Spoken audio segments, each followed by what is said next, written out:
Welcome to the SDA Housing Podcast, brought to you by NDIS Property Australia. Before starting this episode, we need to provide a general disclaimer. Information contained in this podcast is general in nature only. It does not take into account the objectives, financial situation, or needs of any particular person. You need to consider your financial situation and needs before making any decisions based on the information in this podcast. And you should consider seeking independent and professional advice for your personal circumstances. All right, let's begin. Hello everybody, my name is Min and I'm your co-host with Debbie from NDIS Property Australia, and you're listening to the SDA Housing Podcast that explains, highlights and guides and brings awareness of all things SDA in this ever-changing NDIS world. Today we have Debbie here with me and also Simran from last time. We're doing the fourth installment of the Ask Us Anything sub-series in our podcast library. And I'd like to ask Sim to read out this particular email from a avid listener of our podcast series. So Sim, please shoot away. All right. Hi, Min and Debbie. I have been listening to your podcast and would like to thank you and the team for the great source of information that you are providing in the complex area of SDA. I started listening in January this year and have listened to all the episodes. It's been quite interesting to listen to the comments and advice retrospectively. I'm glad that I fought the temptation to jump to 2025. I am looking at getting into the SDA world and would like to share my story with you and seek some advice. Our youngest son, who's 13 years old, is on the NDIS. He has several challenges, such as nonverbal and significant global development delays. He would like to be eligible for SDA funding under the robust category, and we are considering what the future looks like once we can no longer be his primary caregivers. He is my inspiration for doing this. I am a building professional and have worked in the industry for 30 years. I have my building license and a good friend is keen to invest with us. I am passionate about trying to do something that benefits people with disability and feel that with my lived experience, I am well placed to do that. We live in the southern suburbs of Adelaide and are looking for a block either close to our house or a little closer to the city. 10 kilometers south or west of the CBD would be good. Do you have any comments in the areas? We are looking for an 800-meter square block to subdivide and build a twin robust house on each side of the subdivision. This would be for 4 robust participants, however, each in their own self-contained dwelling, with their own kitchen and living room. We would include a breakout room in each house to be shared between 2 participants on a one-at-a-time basis, and would aim to keep the OOA bedroom separate to the office. What are your thoughts? Sprinklers. We would like to install sprinklers, as I believe this should be mandatory and is certainly required for the safety of the residents. SDA providers. We have been talking to Taryn Thompson from Your Home SDA. Not sure if you are familiar with Taryn. SDA assessor. I had a really good catch up with Warwick Gregg from BuildServe recently. I first came across Warwick around 8 years ago in a professional capacity as he provided disability access service to me on a commercial construction project with his previous company Able Access. I would be very comfortable using Warwick as my SDA assessor. So I have some queries as well. If you could answer, that would be great. Are you able to recommend a high-quality SDA architect or a building designer in Adelaide? I recognize that despite my many years of building experience, I have never built an SDA home, so a great designer is a must. Second question, what are your thoughts around the kitchen being lockable? There has been some talk about it on the podcast. I am thinking a nib wall in the kitchen, so a part of the kitchen, cooktop, oven, sharps could be locked with the rest of the kitchen available to the resident. Your robust design ebook notes that robust homes should be built on acreage. What are your thoughts on building in the suburbs? As a parent of a child with disability, I would want my child as close to my home as possible, which wouldn't be on acreage. What are your thoughts around 4 robust participants on the same block, although each in their own dwelling? I am keen to explore a couple of my own personal theories with you as well. 1. IL potentially being removed from the scheme. I am not sure if this will actually happen due to the demand. What are your thoughts? I think a better option would be to split the robust category into separate subcategories, as the range is so varied in this category with challenging behaviors. Still, with the talk of legacy housing being defunded, what will become of the current residents? Surely some of these buildings could be repurposed, refurbished to provide suitable accommodation for people of the NDIS, even if they are not eligible for SDA funding. I would be very keen to explore the possibility of being the building contractor undertaking these refurbishments, if the demand is there. What are your thoughts? I listened to the podcast where you discussed this topic in the Melbourne region. Are there similar opportunities in Adelaide? I would love to hear from you via your email or phone. Please get back to me if any of the above is of interest. Thank you. Wow, what an email. Hey, Debbie. Yeah, it certainly was. Thanks so much, Andy, for reaching out to us. Now, we have actually had a conversation with Andy, but we did say that we would actually cover these points in an episode. Yeah, the phone call is only brief, 15 minutes. And I think this is a lot of topics to discuss, Sim. And I think this episode here of 30 minutes will go through a lot of those comments there. So, Debbie, where do we start here? I guess just in his initial points, there was actually a question in there. What are your thoughts on keeping the on the basically the robust construction? He's considering to do a subdivision of an 800 square meter block, build twin robust house on each side, each robust house basically being a dual key, essentially. Is you sure? Yeah. No, not subdivide. No. Yeah, subdivide and then a dual key on each side. Oh, okay, gotcha. For a dual dwelling. So that essentially each participant, because we know robust participants can almost never share, has their own dwelling, but they basically share the OOA and breakout room. Do you think, did he say he wanted a dual key, or you're thinking? Well, we actually had that conversation. That's essentially what it would sort of be. Debbie, do you think 800 square meters is big enough, or should it be bigger? If it's a single bedroom house on each side with a shared OOA, shared breakout room, I think you could build that comfortably on a 400 meter block. Okay. Yeah, I think that's okay. So I think the concept certainly is fine. I also want to correct his question about the acreage topic. Yeah. No need for the acreage. Yeah, look, it probably is something that was still a residual comment in our ebook From 4 years ago. Yeah, that we need to update. It doesn't. Ideally, a robust home is built on a larger block where there's more distance from the house to maybe the neighbours. But again, it depends on the participants. Use a bit of common sense here. At the end of a cul-de-sac against a nice bush area, larger block, not tin can squeeze blocks side by side next to other houses, because that's not very conducive. Where some people might be too, what's the word? Claustrophobic. Claustrophobic. And they need space around the backyard. Or they might be, sensitive to Noise. External noises and sounds. So further they are away from other neighbours might be better for that particular tenant. Yeah. So a bigger block and away from the main street full of houses is ideal, yeah. Yeah. We certainly do know Taryn Thompson in Adelaide. We do not know Warwick Gregg. We haven't come across him as an assessor. But I'm sure that if he has been in the accessibility world for many years, I'm sure he is perfectly suitable to engage as the assessor. Yes. So that goes straight into the actual questions. So, Sim, I want you to just tick up the topics as we go through them, so we know we've covered all the answers and everything, yeah? So, first one, can you just repeat question number 1? So question 1, is it queries? Yep. So query 1 is, are you able to recommend a high-quality SDA architect or a building designer in Adelaide? I recognize that despite my many years of building experience, I have never built an SDA home, so a great designer is a must.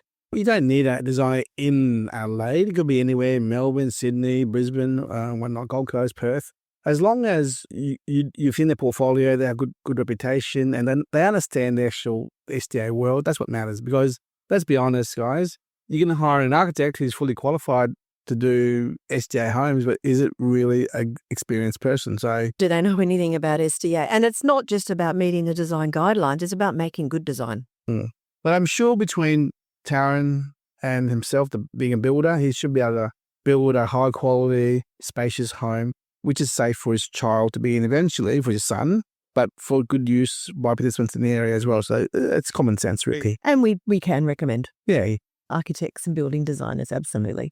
The second query is, what are your thoughts around the kitchen being lockable? There has been some talk about it on the podcast. I am thinking about a nib wall in the kitchen so that part of the kitchen, the cooktop, oven, and sharps could be locked with the rest of the kitchen available to the resident. From what I understand, that having a kitchen being lockable is potentially an issue with restrictive practices. Is that right, Min? Maybe. Yeah. So Just talk to your assessor. Make sure that if it is going to be a lockable kitchen, that it complies with the rules, and go from there. So and if it is just a nib where you can just lock off, as you said, the cooktop, oven, sharps, I'm sure that is, it really does. With robust, it all comes down to the specific requirements of the participant. Now, of course, you know what your son's requirements are, but you won't know what the requirements are of the additional 3 tenants you're hoping to get in the property. So just having something, I guess, that's flexible. I want to go off topic here, ladies, and then we've never talked about dual key design before much. Let's talk about it. Pros and cons of a normal house robust versus a villa robust versus a dual key robust versus a duplex robust. Well, please explain to our listeners here, why are we even talking about, why is this person even entertaining the idea of a dual key robust design here, please, Debbie? Well, look, he could subdivide his block and just build 2 houses, a house on each side. He's basically only going to get 1 tenant in each property. Because they can't share. They can't share.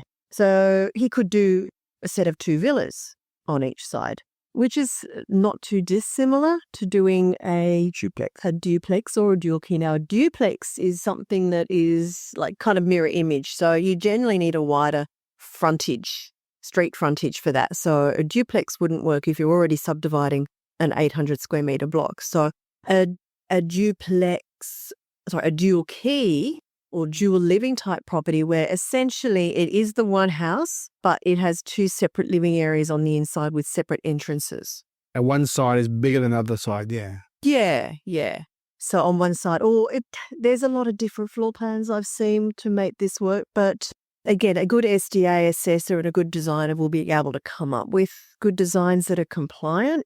But yeah, it all comes down to the shape of the block, the size of the block, and the requirements of the tenants. But in layman's terms, the dual key design on each block, you're essentially building a house. Yeah. With 2 separate living areas, not partitioned like a duplex, split in half. No. You know, one side is his living room, his bathroom, and a shared kitchen, and another way on. So that I think it is not a shared kitchen, actually. I think they've each got their own kitchens, but there's a shared OOA and a shared breakout room. Are you sure? Yeah. But there are designs of shared kitchen. I mean, there are. I showed you on the wall last week. Yes, there are that as well. There's, like I said, there's a lot of different options and floor plans. But a duplex and a dual occupancy house is a more cost to build it because it's actually a partition wall. Whereas a dual key doesn't have that split wall down in half of the house. So there's a different design, allows for flexibility of 2 participants living under the same roof. That's right. Under the care of a provider, a carer, so to speak, in their own little corners, in their own little spaces. Yeah, that's right. So it gives them the ability to live on their own, which is what most of them need. But you're then actually housing 2 people on the property. Now, it doesn't matter whether it's a duplex, a dual key, dual living, villa, they're all funded at the same level, which is significantly lower than house funding. But if it was a house, you're only going to get 1 tenant anyway. But Debbie, this dual key house is actually a house funded. It doesn't fall in the other ones. It doesn't fall in. Okay. So if it can be assessed as a house, it will, because it's a house. So it's an actual house. Benefit is less cost to build, and actually it takes two robust. If there is 2 robust funded people living together in one house with OOA there. That'd be fantastic, because as an investment Mm. option, that will potentially give him a better yield. Yes. Yeah. So move back to the questions there. What's our next topic? Okay, we've actually covered the third question already. So number 4. Query 4 is, What are your thoughts around 4 robust participants on the same block, although each in their own dwelling? We were speaking with a developer the last several months who was looking at doing some robust developments down in Victoria somewhere. And we were talking to various providers. They actually did comment that they thought 3 would be the maximum number that you'd want to look at in the one location. So whether that's going to be the same in Adelaide, I know when I've spoken to different providers in Adelaide over the last few years, they all seem to want robust, although the stats don't indicate that there's any greater demand for robust than anywhere else. But I guess that is where you need to gauge the local demand and whether there are that many robust participants needing housing in the area, or whether it might be an option to do a subdivision but do a single tenancy and a double tenant. Or, Debbie, one side is the OOA with the one robust person. The other side is 2 ILs and the 1 OOA. True. Or 1 OOA and 1 robust. So conservatively speaking, it's 1 on each side. That's it. Conservatively, 1 participant robust and 1 OOA on each side. Ideally, 2 and 1 OOA and 1 and 1 OOA. Will you get 4? Probably not. There's my answer. 4, no. 3, maybe. 2, yes. On the one side. That's my answer there. Yeah. So, but again, yeah, it depends on the localized demand, really. Okay. All right. There's some personal theories as well that we need to discuss here. First one being IL potentially being removed from the scheme. No. No? Yes and no. Nah. Well, what we do know is that no new participants getting SDA funding are getting approved at IL. But they're not removing the IL category. Everything that's currently IL, whether it be a property or a participant with funding for IL, will remain in the system. Look, it's a theoretical. It may not. I don't know. We can't. It's in the future. So It is in the future. So no comment for now, is Percy. I do like his theory about splitting the robust category into 2. It's a theoretical as well. And it's a I theoretical. didn't comment there either.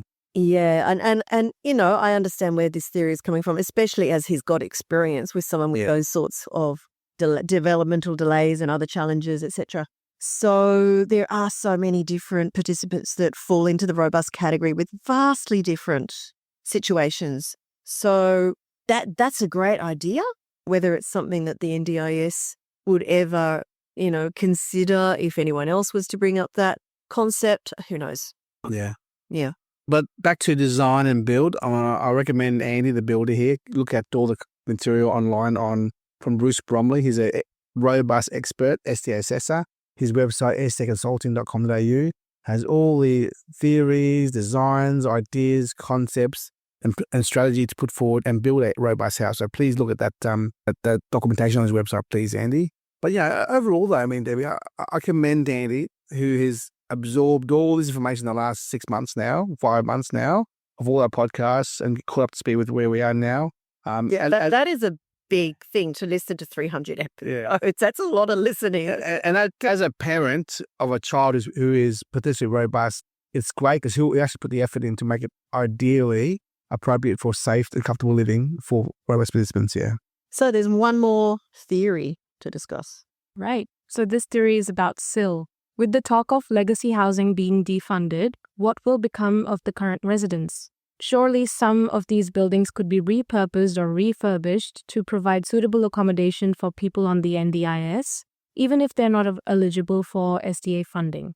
I would be very keen to explore the possibility of being the building contractor undertaking these refurbishments if the demand is there. What are your thoughts? No.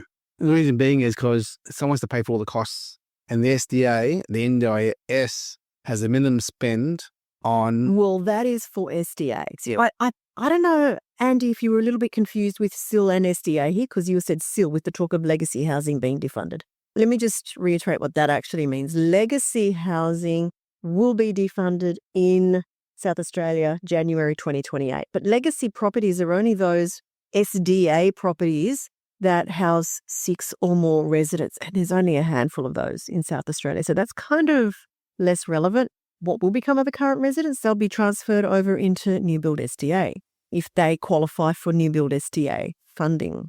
The bigger question is probably all of the group homes that have been recommended to be phased out because they don't meet new build requirements. They're not fit for purpose. A lot of them are operated by government. They were grandfathered into the scheme as the pre-scheme disability housing.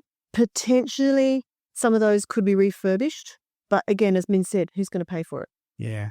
So I admire you putting your hand up there, Andy. However, who's going to pay for it? And can you handle a couple of hundred refurbs in one go? And then you're a one-man team at the moment. And someone has to pay for it. And the state government ain't going to. No, they definitely not. So no with the NDIS government either, no. Yeah. So, if they are owned by other organisations that are willing to refurb them to SDA standards, great. But again, if they're group homes, we don't really want that. If they want to refurb them as group homes for non-SDA purposes, again, it's up to the individual organisations who already have those dwellings. With his theory there that Andy's put forward, look, the way things are going is oversupply happening everywhere around most places. If there's defunding and phasing out of old legacy or old group homes, they will eventually drift into all these empty new builds sitting around out there. They will. So therefore, no need to refurbish old group homes because there's always new ones sitting there empty. And that's it. Yeah. Yeah. Unless they are in areas where it's just not feasible to build new, where we're seeing that happen in Sydney and parts of Melbourne where it's too expensive. Yeah. So, and with choice and control, these businesses don't want to move out to other places that are newer, more fit for purpose, and different because we all want to change. So they've been living there for 10, 15 years in an old group home. They'll want to move on somewhere else. So with all these empty houses out there, they'll end up in those places, I think, yeah. Yeah.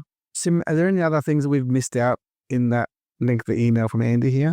I think you've covered most of it. Yeah.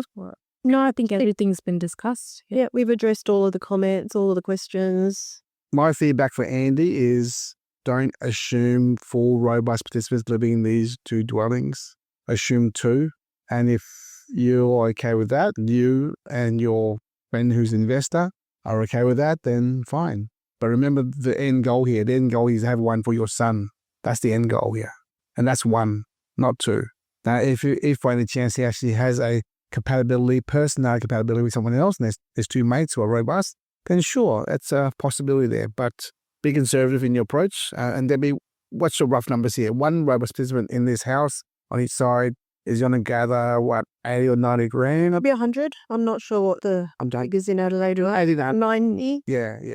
If it was built as a dual key and enrolled as a duplex, then you'd probably be looking at 50 per participant. Yep. So it's not actually a lot different. So yeah, I mean, there's various different dwelling types you could consider building, and they're all going to return variances in the income depending on the participant's funding. Yeah. Also, this is my advice to Andy as well. This is a commercial build for two. I mean, if you're building one first and one later, I'd actually suggest building one house on one side of the block and then worry about the subdivision in the future. Because to subdivide this big block of 800 square meters means it's going to cost you about 100 grand outlay just to buy the block and break it in half. Where you just build on one side first and then worry about the other one in the future. Because really, is Andy going to be spending all his time the next year and a half on these two builds only and nothing else?